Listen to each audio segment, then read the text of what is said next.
Hello বন্ধুরা, তোমাদের জন্য আরেকটি নতুন ভিডিও নিয়ে চলে এসেছি। তো আজকের আমরা করে দেখাবো কচুর শাক। কচুর শাক করার জন্য ভালো করে ছোলা সিদ্ধ করে নিতে হবে, আর কচুর শাকটাকেও সিদ্ধ করে নিতে হবে। নিয়ে নিতে হবে পেঁয়াজ কুচি, রসুন কুচি আর লঙ্কা দিয়ে একটি কড়াই বসিয়ে নিতে হবে। কড়াইয়ের মধ্যে বেশ খানিকটা সর্ষের তেল নিয়ে নিতে হবে। সর্ষের তেলটিকে ভালো করে গরম করতে হবে। তেলটি যখন ভালো করে গরম হয়ে আসবে তার মধ্যে শুকনো লঙ্কা, তেজপাতা, পাঁচফোড়ন দিয়ে দিতে হবে। পাঁচফোড়নটা দিয়ে তার মধ্যে পেঁয়াজ কুচিগুলো দিয়ে দিতে হবে, দিয়ে ভালো করে নাড়িয়ে নিতে হবে। পেঁয়াজগুলোকে ভালো করে ভাজতে হবে। পেঁয়াজগুলোকে ভাজা হয়ে গেলে এর মধ্যে রসুন কুচি দিয়ে দিতে হবে, দিয়ে দিতে হবে কাঁচা লঙ্কা, দিয়ে আরও একটু বেশ খানিকক্ষণ নাড়াচাড়া করে নিতে হবে যতক্ষণ না পেঁয়াজটা লাল লাল হয়ে যাচ্ছে। তো বন্ধুরা, ভিডিওটা তোমরা কোথায় থেকে দেখছো আমাদেরকে কমেন্ট করে জানিয়ে দিও। আর তোমরা ইউটিউব থেকে দেখলে সাবস্ক্রাইব করে দিও, আর ফেসবুক থেকে দেখলে ফলো করে দিও। আর তোমরা জানাবে পরবর্তীতে তোমরা কি ভিডিও দেখতে চাও।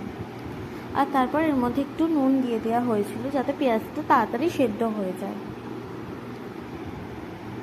তো এই রেসিপিটা করতে একটু সময় লাগবে, কিন্তু এটা দারুণ স্বাদ হবে খেতে। এই যে দেখতেই পাচ্ছ পেঁয়াজগুলো ভাজা হয়ে গিয়েছে। পেঁয়াজগুলো ভাজা হয়ে গেলে এর মধ্যে আদা বাটা দিয়ে দিতে হবে, দিয়ে ভালো করে মশলাটাকে নাড়িয়ে নিতে হবে। দিয়ে দিতে হবে হলুদ গুঁড়ো, লঙ্কা গুঁড়ো, দিয়ে এটা ভালো করে মিক্সড করে নিতে হবে যতক্ষণ না এটা ভালো করে কষে যাচ্ছে। কষে গেলে দেখবে এর মধ্যে দিয়ে একটু সুন্দর গন্ধ বেরোচ্ছে, তখনই বুঝবে যে এটা হয়ে গেছে। দিয়ে একটু কড়ার নিচে লেগে যেতে পারে, কিন্তু আরেকটু নাড়াচাড়া করলেই এটা ঠিক হয়ে যাবে আবার। তারপর সিদ্ধ করা ছোলা আর কচু শাকটাকে দিয়ে দিতে হবে। আর ছোলাটা কিন্তু আগে থেকে ভিজিয়ে রাখতে হবে। ছোলাটা তোমরা আলাদা করে সিদ্ধও করে নিতে পারো, কিন্তু যেহেতু লতিটা সেদ্ধ হবে ওর সঙ্গে দিলেও একই সঙ্গে সিদ্ধ হয়ে যাবে। দিয়ে এটা ভালো করে নাড়াচাড়া করে নিতে হবে একটু সময় নিয়ে। আর কচুর শাকটাকে কিন্তু ভিজিয়ে ভালো করে জল ঝরিয়ে নিতে হবে।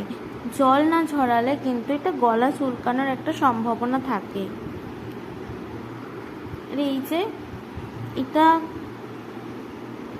হয়েই এসছে, তারপর এর মধ্যে একটু চিনি দিয়ে বেশ খানিকক্ষণ নাড়িয়ে যখন দেখবে পুরো কচুগুলো ভালো করে ঘেটে গেছে, তখন এর মধ্যে সাদা সর্ষে দিয়ে দিতে হবে। সাদা সর্ষে বাটা দিতে হবে, দিয়ে ভালো করে নাড়াচাড়া করে নিলেই হয়ে যাবে টেস্টি টেস্টি কচুর শাক। এটা তোমরা বাড়িতে করে দেখো, অনেক সুন্দর খেতে লাগে এটা। আর বন্ধুরা, তোমরা পরবর্তী ভিডিওতে কি দেখতে চাও সেটা কমেন্ট করে জানিয়ে দেবে। আমরা তাহলে পরবর্তী ভিডিওতে সেই রান্নাটাই করে দেখাবো। তাহলে বন্ধুরা, আজকের মতো টাটা। পরবর্তী ভিডিওতে তোমাদের সঙ্গে আবার দেখা হচ্ছে।